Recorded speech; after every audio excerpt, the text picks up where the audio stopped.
Abigail tapped nervously on her desk, pretending to focus on the spreadsheet open in front of her. Her eyes, however, kept darting toward the glass door of the office. She knew he would arrive soon.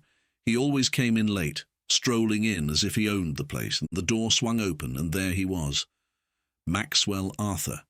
His perfectly tailored suit clung to his athletic frame, and his white teeth gleamed as he flashed a smile at the receptionist. Abigail's chest tightened, and she forced herself to look away. But his laughter carried across the room, pulling her attention back to him. Maxwell made his way through the office, shaking hands and cracking jokes with anyone who would listen. When he reached her desk, he stopped.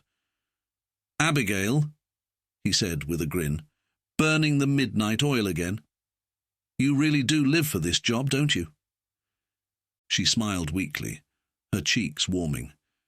He didn't wait for a response and moved on, his cologne lingering in the air. Abigail sighed and returned her focus to her screen, though her mind was already elsewhere. That evening, the office buzzed with excitement. The annual gala was being held at one of the most prestigious hotels in Accra.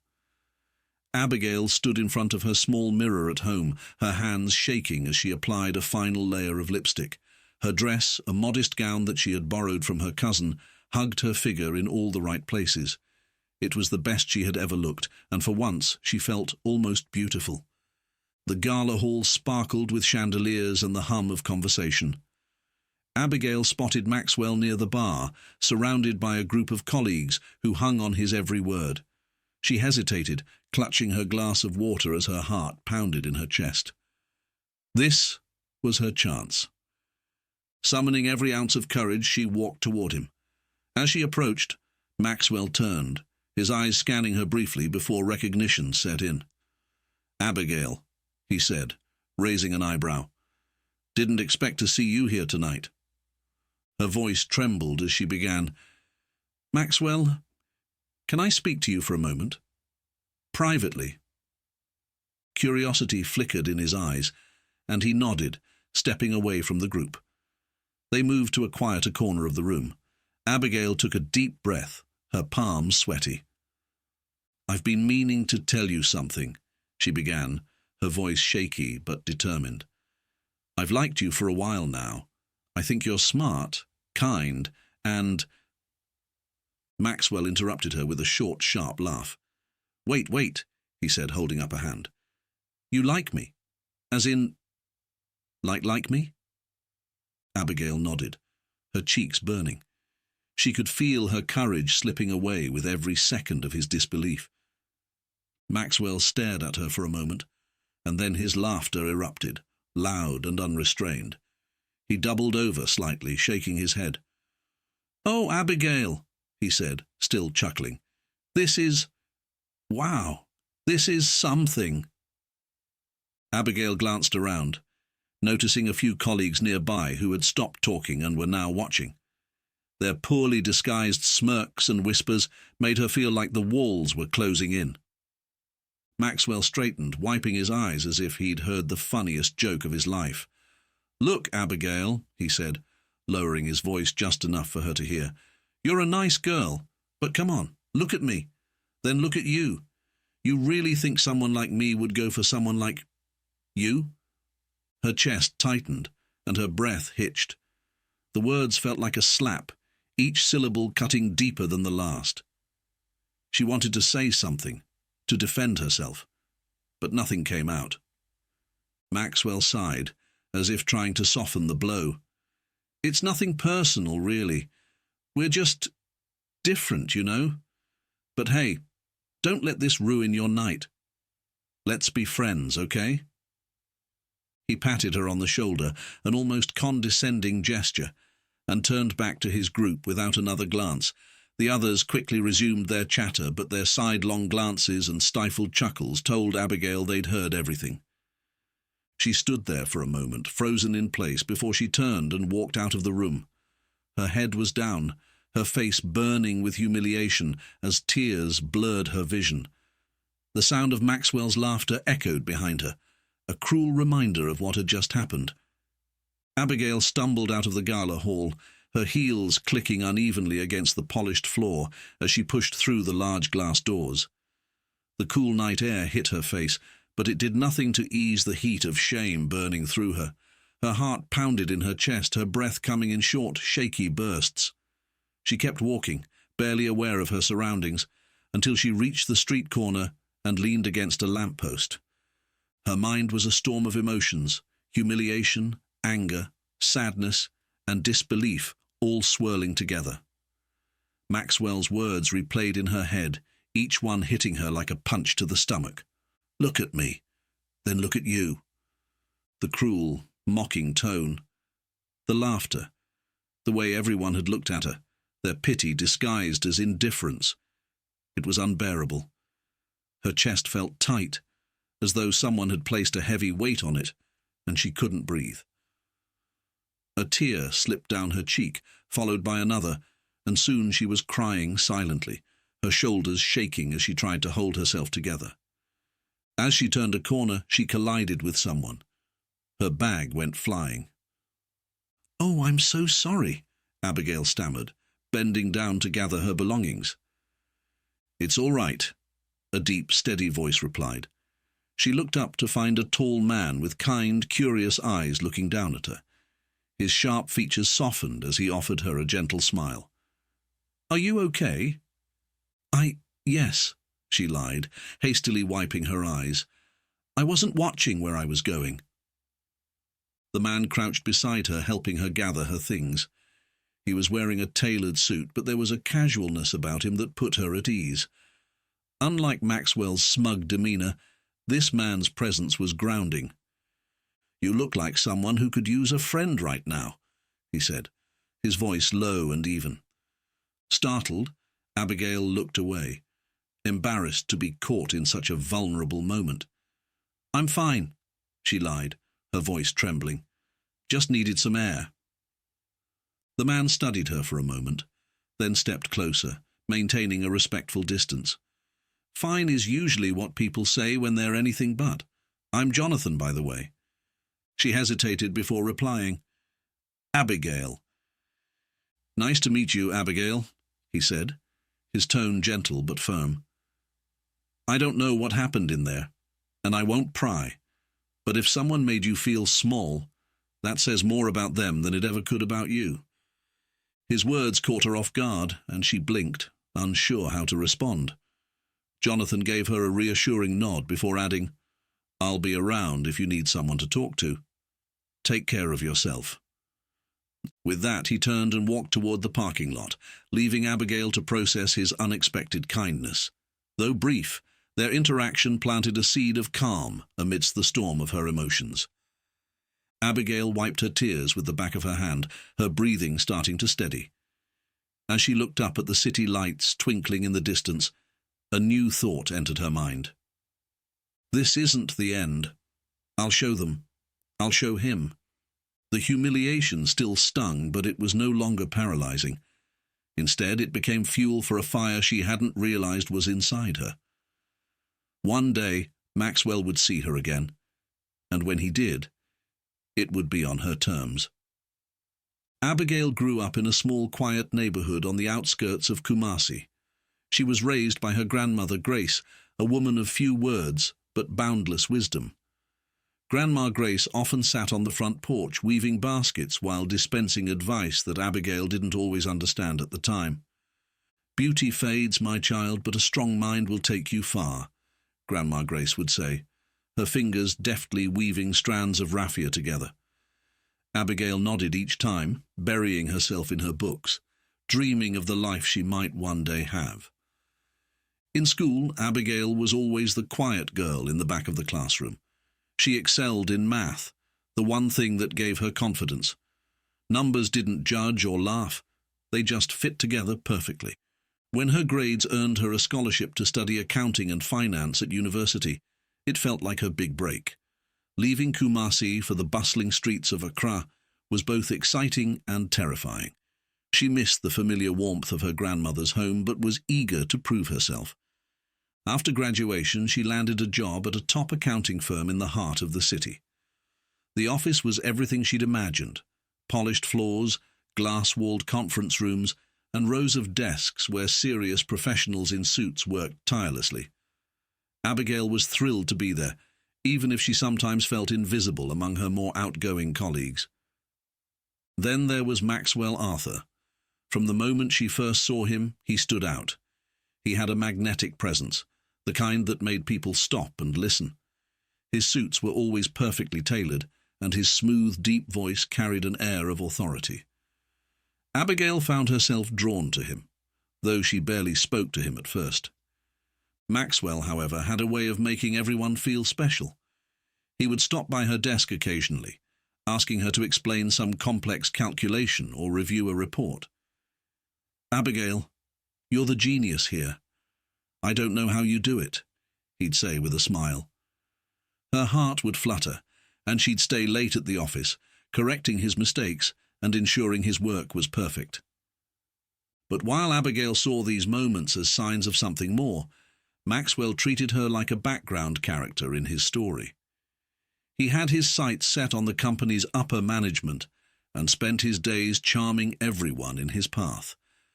At office parties, he was the life of the event, surrounded by colleagues eager to be in his orbit. Abigail would stand on the sidelines, watching him with a mix of admiration and longing. At home, her grandmother noticed the change in her. One evening, while Abigail sat at the small dining table pretending to work, Grandma Grace set a bowl of steaming rice in front of her and spoke quietly. "You think about this man too much," she said, her voice firm. "A man who cannot see your worth doesn't deserve your time." Abigail smiled faintly but didn't respond. She wanted to believe her grandmother's words, but a part of her still hoped that one day Maxwell might see her differently. That hope kept her going, until the gala night, when everything changed. In the quiet moments after her humiliation, as she walked through the city streets alone, Abigail thought about her grandmother's advice. Grandma Grace had been right all along. Beauty fades, but strength, the kind that came from within, was what truly mattered. When Abigail walked into the office on Monday morning, the world seemed quieter than usual, or at least it felt that way to her. She felt every pair of eyes on her, even if they weren't actually looking. Her humiliation from the gala clung to her like a heavy, invisible cloak, weighing her down. Though no one said anything outright, the subtle signs were there. The way her colleagues glanced at her briefly before quickly looking away, their whispers that stopped abruptly when she came close, the barely hidden smirks exchanged behind computer screens. Abigail's chest tightened and she walked faster, her heels clicking against the tiled floor as she made her way to her desk. She dropped her bag and sat down, pretending to immerse herself in her computer. Her fingers hovered over the keyboard, but her mind was elsewhere. From the corner of her eye, she noticed Amma, one of the assistants, leaning over to whisper to her friend. They both turned slightly, their gazes flicking toward Abigail before they giggled softly. Abigail's cheeks burned, and she looked down, pretending not to notice. But she knew. Everyone had heard about what happened at the gala. Everyone had heard Maxwell's laughter. "Morning, Abigail," a voice said. She looked up to see Michael, the office clerk, smiling politely. But even his eyes betrayed the awkwardness, as if he didn't know how to act around her now. "Hope you had a good weekend." She forced a small smile. "Morning, Maxwell. It was fine. Thank you." As he walked away, she caught another glance from across the room, this time from Maxwell himself. He was leaning back in his chair, his arm draped casually over the backrest, his face a picture of confidence.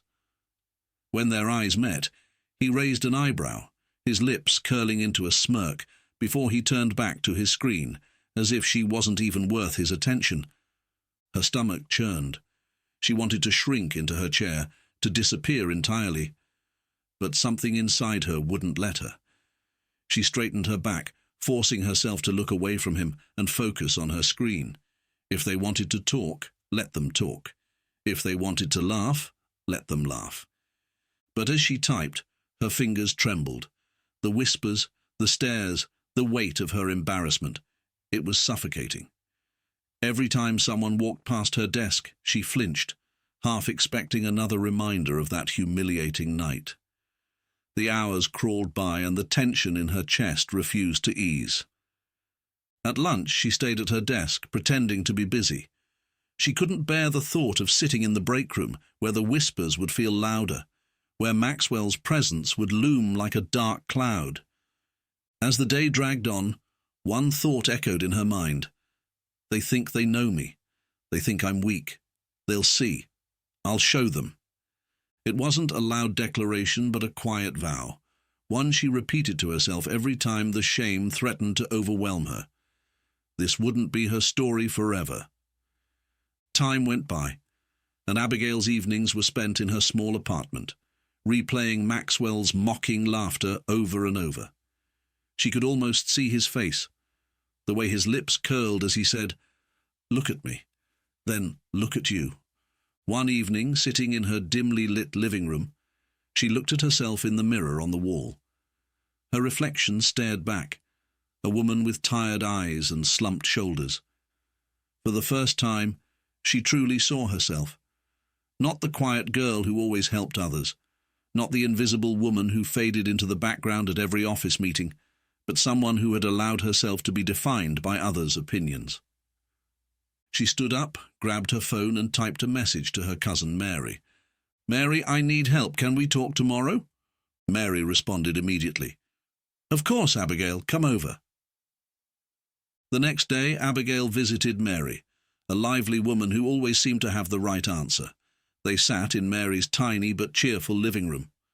"What's going on, Abigail?" Mary asked, concern etched on her face. Abigail hesitated, then told her everything. The gala, Maxwell, the years of feeling invisible. When she finished, Mary leaned back in her chair, shaking her head. "Abigail, you've spent your whole life giving to people who don't deserve you. It's time you took care of yourself." "What do you mean?" Abigail asked, her voice small. "I mean a transformation," Mary said, her eyes lighting up. "Not just how you look, but how you see yourself. You need to remember who you are." Over the next few months, Abigail quietly began to change. Mary helped her shop for clothes that fit her well and enhanced her natural beauty.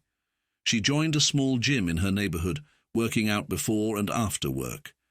She watched makeup tutorials online, learning how to highlight her best features. But the biggest change was in her attitude. At the office, Abigail no longer avoided people. She spoke up in meetings, sharing ideas confidently. Her confidence grew as she refused to let others take advantage of her kindness. She no longer stayed late fixing Maxwell's mistakes. If he asked for her help, she politely declined, her tone firm. "Sorry, Maxwell, I'm busy," she said one afternoon when he dropped a stack of papers on her desk. He blinked in surprise. "Busy? You're never too busy for this kind of stuff." "I am now," she replied without looking up. He stood there for a moment, then picked up the papers and walked away, muttering under his breath. Over the next few months, Abigail's transformation became a topic of fascination, not just at the office, but in her personal life as well. Mary's guidance, coupled with Abigail's determination, turned her into a woman who commanded attention wherever she went.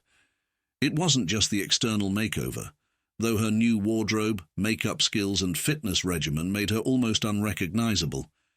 It was the confidence that radiated from her that made people do double takes. People began to notice the change, and whispers began to follow Abigail everywhere. "Is that Abigail?" one colleague asked another. "She looks incredible," came the reply. The buzz surrounding Abigail's transformation reached a crescendo one crisp Monday morning. She walked into the office wearing an elegant attire that hugged her figure perfectly, and heels that clicked sharply against the tiled floor. Her soft curls bounced with every step, the scent of her subtle floral perfume lingering in the air as she passed. The office, which was usually bustling with chatter and keyboard clicks, fell silent. Heads turned, conversations halted, and even the sound of someone stirring coffee seemed to pause. Maxwell, seated near the coffee machine, froze mid-sip. His eyes widened as he took in the sight of her. The woman who had once been invisible to him now held the power to stop him in his tracks. "Morning, Maxwell," she said with a small smile, her voice as poised as her appearance. He mumbled something incomprehensible, nearly spilling his coffee. The tables had turned, and for the first time in years, Maxwell found himself at a loss for words. He stared at her as if seeing her for the first time. That day, he stopped by her desk more times than she could count, asking trivial questions and making small talk. By the end of the week, he invited her to lunch. "Just the two of us," he added with a grin. Abigail hesitated, then nodded. "Sure, why not?" Over the next few weeks, Maxwell made every effort to win her over. He brought her coffee, complimented her outfits, and even started staying late to help with her work. Abigail acted flattered, smiling at his jokes and thanking him for his attention. But beneath her calm exterior, she was seething. She hadn't forgotten the gala night or the years of being invisible to him. She hadn't forgotten how he had used her, taking credit for her work while treating her like she didn't matter. This time, she wasn't going to let him walk all over her. One evening, as Maxwell walked her to her car, he leaned against the door and said, "You know, Abigail, I think we'd make a great team. You and me together." She looked at him, her face calm. "You really think so?" "I know so," he said, his smile confident. "We could build something amazing." Abigail nodded slowly, her mind racing. Maxwell had no idea what she was planning, no idea how far she was willing to go to make him pay for everything he had done. As she drove home that night, her hands tightened on the steering wheel. This time, she was in control. Abigail's plan began to take shape, piece by piece. She knew Maxwell's arrogance made him careless, and his desperation to maintain his flashy lifestyle left him vulnerable. She had heard whispers around the office about his mounting debts and questionable business deals. Now she just needed proof. One afternoon, while Maxwell was away at a meeting, Abigail approached his desk. The office was quiet, most people at lunch. She glanced around, ensuring no one was watching, and opened his top drawer. Inside she found a folder stuffed with papers, receipts, invoices, and bank statements. A quick scan revealed what she suspected. He had been siphoning company money into a fake account. "Gotcha," she whispered to herself, carefully snapping pictures of the documents with her phone before placing them back exactly as they were. That evening she stayed late at work under the pretense of finishing a project. Instead, she spent hours piecing together Maxwell's fraudulent scheme. The evidence was damning. He had not only been stealing money but also taking out loans in other people's names. Abigail knew this was her chance to turn the tables. The next phase of her plan required patience. She needed to win Maxwell's trust completely, to make him believe she was on his side. The next day, Maxwell strolled into the office, his usual swagger on full display. Abigail greeted him with a warm smile, holding 2 cups of coffee. "Good morning, Maxwell. I thought you might need a pick-me-up," she said, handing him one. Maxwell blinked in surprise, then grinned. "Wow, Abigail, what's the occasion?" "No occasion, just thought we could look out for each other more," she replied smoothly. Over the next few weeks, Abigail played her part perfectly. She laughed at his jokes, accepted his lunch invitations, and even let him believe she admired his ambition. "Abigail, you're the only person in this office who really gets me," Maxwell confided one evening after work, as they sat in a quiet restaurant. "Everyone else just wants to see me fail." She leaned in, her expression soft and understanding. "I believe in you, Maxwell. You're smarter and more capable than they'll ever admit." Her words worked like a charm. Maxwell's ego swelled, and he began sharing more with her. His frustrations, his schemes, even his fears. Abigail continued gathering evidence of Maxwell's fraud. She compiled a folder of documents, emails, and recordings, everything she needed to expose him. But she didn't stop there. She needed one final piece to complete her plan: a confession. One evening, over dinner at his apartment, she carefully steered the conversation toward his schemes. "You've accomplished so much, Maxwell," she said, her voice filled with admiration. "How do you manage it all? I mean, running your side businesses while working here. It's impressive." Maxwell chuckled, leaning back in his chair. "Abigail, it's all about being smart. You have to know how to bend the rules, take what's yours. Most people don't have the guts to do what I do." "But isn't it risky?" she asked, her tone light but probing. "What if someone finds out?" "Please," he scoffed, waving a hand. "I've been doing this for years. Nobody suspects a thing." Abigail nodded, hiding her satisfaction. Unbeknownst to Maxwell, her phone sat on the table, recording every word. That night, as she walked to her car, Abigail felt a mix of triumph and exhaustion. The pieces were finally in place.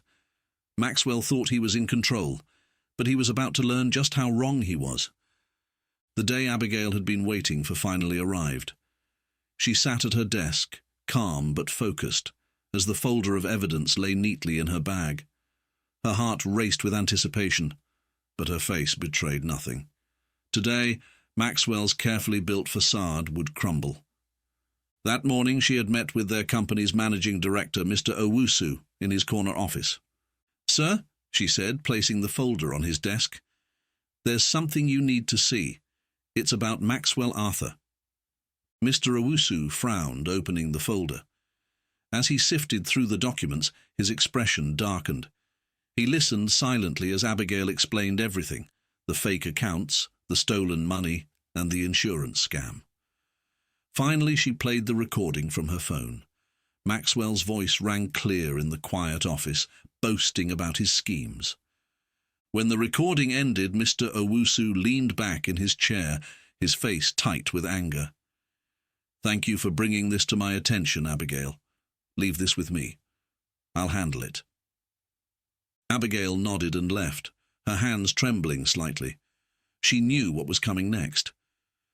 By midday, the office was buzzing with tension. 2 uniformed police officers walked in, followed closely by Mr. Owusu. Whispers spread like wildfire as they made their way to Maxwell's desk. Maxwell looked up from his computer, confused. "What's going on?" he asked, standing. "Maxwell Arthur," one officer said, holding out a warrant. "You're under arrest for fraud and embezzlement." The colour drained from Maxwell's face. "What? This must be a mistake. I haven't done anything wrong." But the officers were already pulling his hands behind his back, snapping handcuffs into place. As they led him through the office, his eyes darted around, searching for help. When they landed on Abigail, who stood watching quietly, realization dawned. "You," he hissed, his voice low but venomous. "You did this." Abigail met his glare with a calm expression. "You did this to yourself, Maxwell." His protests faded as the officers dragged him out of the building. The office fell silent for a moment, and then the whispers began again, louder this time. Colleagues who had once laughed at Maxwell's jokes now shook their heads, muttering about his downfall. Later that afternoon, Abigail was called back to Mr. Owusu's office. "Abigail," he began, gesturing for her to sit, "what you did today was incredibly brave. You exposed something that could have destroyed this company. We owe you a great deal." "Thank you, sir," she replied, her voice steady. "I'd like to offer you a promotion," he continued. "You've proven you're capable of far more than we realized. What do you think?" Abigail smiled, a genuine smile that reached her eyes. "I'd be honored, sir." That evening, as she walked out of the office, the sun was setting, painting the sky with shades of orange and pink. Abigail paused on the steps, letting the moment sink in. For the first time in years, she felt powerful, free from the shadows of doubt and humiliation. "Abigail?" a familiar voice called from below. She turned, her breath catching as she saw Jonathan standing at the base of the stairs.